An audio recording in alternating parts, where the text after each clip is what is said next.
A car payment of $500 per month is not just costing you $500 a month.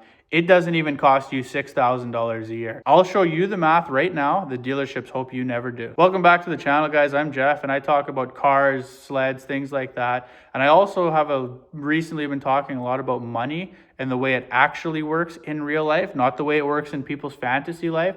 And today we're going to break down one of the biggest financial traps lots of Canadians get stuck in, and it's monthly car payments. People don't go to a dealership and ask, how much does this car actually cost? They ask, can I afford the car payment? Is the monthly expense something I can eat? And that single question that they just asked is killing people's finances. Dealerships won't sell you a vehicle based on the total price. They'll sell you a vehicle based on what you're comfortable with for a monthly payment. They'll stretch loans to 72, 84, 96 months even now, just to make that fit in your lifestyle. All a longer term does is make your numbers look smaller, but when you focus on the payment only, you're ignoring interest, depreciation, opportunity cost, insurance, how long your money is locked away for, and how much it actually hurts you at the end of the day. So a $500 monthly payment sounds reasonable, right? It's only $500 a month. That's not that bad at all. $6,000 a year, that's nothing really. I mean, you have a good job or whatever, dual income, that's nothing at all. It's only $115 a week, right? Nobody finances a car for 1 year, ever. You couldn't get a car that cheap. Nobody's buying vehicles for $6,000. So the real cost is depending on your time. So we're gonna run a quick scenario here, and I'll show you how a $500 monthly payment over what I've seen lots of people do recently of a 7-year term, which is 84 months, what it actually does to you. So a very common interest rate right now is 6.99%. I know that seems high, but I've seen it lots.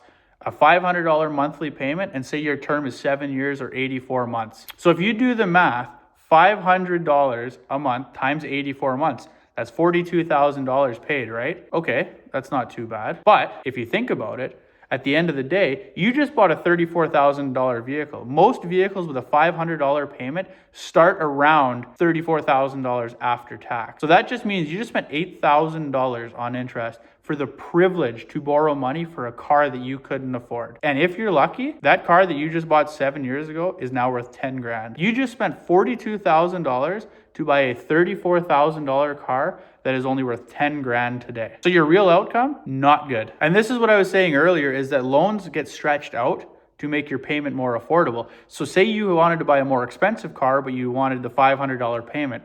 Well, now you have a $500 payment. Interest rates are higher lots of times as your terms get stretched out. So say 7.99, 1 extra percent for the privilege of borrowing money for an extra year. So now you have 96 months. So $500 monthly times 96 months is $48,000. The same car you just bought for 7 years, now you dragged it out to 8 years. It just costs you almost $50,000. After 8 years now, instead of being worth 10 grand like it was in 7, now it's worth $6,000 to $8,000. You just turned a normal car into a massive financial drain. Now, interest is bad if it's not making you money. But the worst part is what that $500 that you just locked into a 7-year loan is actually costing you at the end of the day. If you were to invest that at 7%, which is the average S&P 500 return after adjusting for inflation, you could have just invested your money instead of putting it into a car and turned it into $52,000. Now, say you have a lucky 7 years and you actually get 10%. Your money just costs you $60,000 worth of growth in an investment account that you just missed out on. So now if we look back, the car didn't just cost you the $42,000 in payments. It also cost you $50,000 to $60,000 in lost investment growth. If you would have just locked that away instead of trying to upgrade your car, you would have just saved $100,000, even $90,000. And that's a number that nobody ever thinks about. They think, I can afford it because it's costing me this much, not factoring in what that investment could have done for you if you didn't buy the car. The $500 payment isn't just money out of your pocket in the future. It's also killing your mortgage approval, limiting your investments, forcing you to potentially live closer to paycheck, and it just locked you into working longer instead of being able to retire early or things like that if you didn't have that $500 a month obligation. The problem happens lots of days now is vehicles are getting more expensive. So lots of times people go out and they do the whole lifestyle inflation thing where they buy a new car before they even pay off the one they have now, and they just roll it in to the next car. Now you just financed your old car twice into the new car that you already couldn't afford.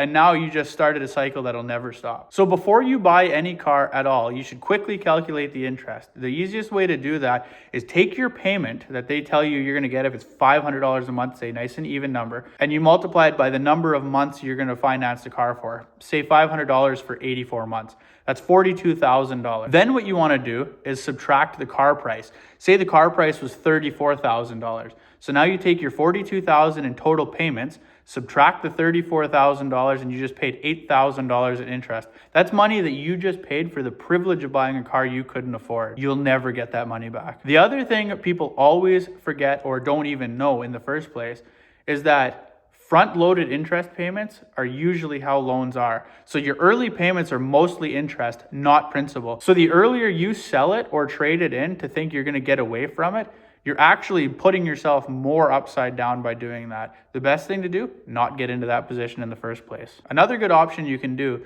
is use an online calculator. You can just Google auto loan interest calculator, auto loan calculator Canada, plug in your numbers, and look at the total interest paid over the course of whatever your loan and term is. If that number makes you uncomfortable, and I'm talking how much interest you just paid to borrow that, that's your warning. That means you shouldn't do it. Now, a really good thing to do, which is what I started doing and I stopped with lifestyle inflation because of it, is figure out what the car is truly costing you in the long run. Take your monthly payments, multiply it by the months, subtract the resale value of your car at the end, add your lost growth on how much you actually could have got if you invested that money, and then ask yourself, is this car worth $80,000? Is this car worth $100,000? That's your real decision. That's the number that you should care about the most. This whole video makes me sound like I'm anti-buy a car, and that's not true. I'm not anti-car at all. I got one there, I got a couple outside. I'm not at all. What I am is I'm anti-bad math and bad finances. The smartest thing you can do, buy used, shorten the loan,